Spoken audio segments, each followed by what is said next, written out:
Well, since April, our Erin Kiernan has profiled the challenges and complications that come with an autism diagnosis. It's been an incredible series that have educated a lot of us and folks at home dealing with this. Tonight she focuses on the treatments, the therapies, making a difference for so many kids. Our series, Understanding Autism, continues. The very root or origin of the word means to be alone with oneself, or the state of being oneself. Tonight, we're going to introduce you to two therapists working to help kids with autism be less alienated and more empowered to be themselves. Very good. I like how you're getting between your fingers. Drew Foster has been working with kids with autism for years. I love teaching. The kids are fantastic. You got to stand on your own, my friend. You are more than capable. As a special education teacher, he noticed that challenging behavior was getting in the way of learning. I wanted to get those behaviors out of the way so that they would not be a barrier. And I didn't really know what that looked like or what that meant. What he found was this. Should we spin? Spin! ABA therapy, or applied behavioral analysis. You did it by yourself. Great job. It's a science-based approach that uses positive reinforcement to build skills. I've seen the most amazing growth in social interactions, in skills that kids are learning to just enjoy day-to-day life. I see play skills.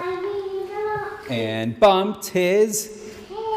ABA has been around for more than 50 years and is one of the most commonly recommended therapies for kids with autism. It has evolved over the last 5 decades, and it's not without its critics. I'm not going to say, that all ABA is inherently bad, but the principle behind it is the concern. This idea that autism is a behavior disorder. It is not a behavior disorder. Carrie Ebert is a pediatric speech-language pathologist. I always joke that I get paid to do what I love most, and that is talk. So Fantastic, and help others talk. And help others talk. Carrie is passionate about her work and has concerns about ABA therapy. One of the issues in general with any type of a behaviorist approach is that we're assuming that if we could incentivize the child, meaning if I could figure out what you love the most and withhold it from you and get you to work for it, that I can incentivize you to act better, to act more neurotypical. What we really should be trying to understand is, what is this behavior communicating to us? Because when you have an autistic child who is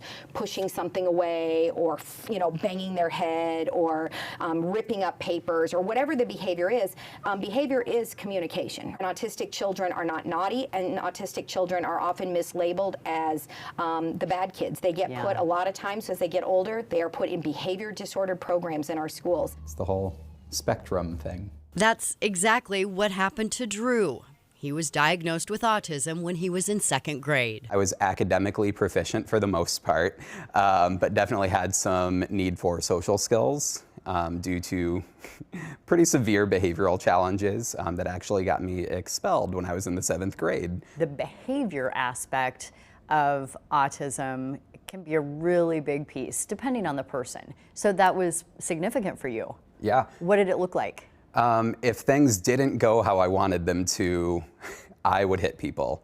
I bit other kids. Other side. In the bear room? Yes. Drew knows what it's like to live with autism. That's why he wanted to help kids on the spectrum. And he knows behavioral therapy has made mistakes along the way. As the field has evolved, we've really looked at what's best for the kids. It's not behavior modification, which it used to be. Now it's really about teaching kids how to thrive and succeed where they're at. That approach is what Carrie wants to see more of, not just because she's a therapist herself, but because she's also a mom. We don't wish we had a different son, and that we don't view autism as some kind of a tragic diagnosis. Okay, so tell us more about your son, Aaron. Well, Aaron is 18 now. He is a senior in high school, and at age 3, when he got his provisional diagnosis of autism, he was non-speaking. Now he can carry on a conversation, and his life has changed the way his mom does her job. What we used to do, and all of us who are therapists have been trained to do this, we used to try to get them to act more normal, right? To get act more neurotypical. Autistic children are wired differently. They learn differently, they play differently, they communicate differently, they process sensory input differently, they experience the world differently. We're finally, I think, at a point where we're starting to understand and recognize that autistic children are not broken and they do not need to be fixed, they need to be understood. Yes, and supported. And supported, yes, supported, respected, understood, valued.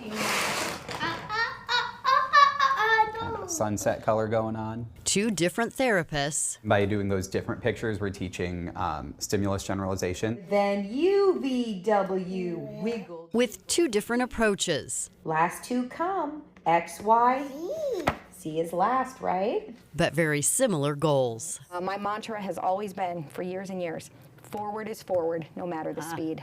And it doesn't matter, where, Michael Francis is, or where Aaron is, or where any autistic child, or for, any child with a disability for that matter, as long as they are making progress. More spin or no spin? No spin. No spin? Okay. It's the most amazing thing to see. And every day I get to see these kids come in who share my diagnosis, and I get to see them learn new skills, and I get to see the reduction of these behaviors that act as barriers for them. And it makes me so happy to see that growth in each of them. By the way, Iowa has laws on the books that require behavior analysts to be licensed. You just can't hang out a shingle and provide ABA. You have to be board certified. And full disclosure, Michael Francis has been going to ABA therapy for about 3 years. You'll be able to see more of my interview with Carrie Ebert in the coming weeks on our website, WHO13.com. And a big thanks to Erin for all of her work on this series. And you can find that story and all the stories that she has done with her Understanding Autism series at WHO13.com. Just click on the Understanding Autism tab there on the news tab. It'll take you to the complete series.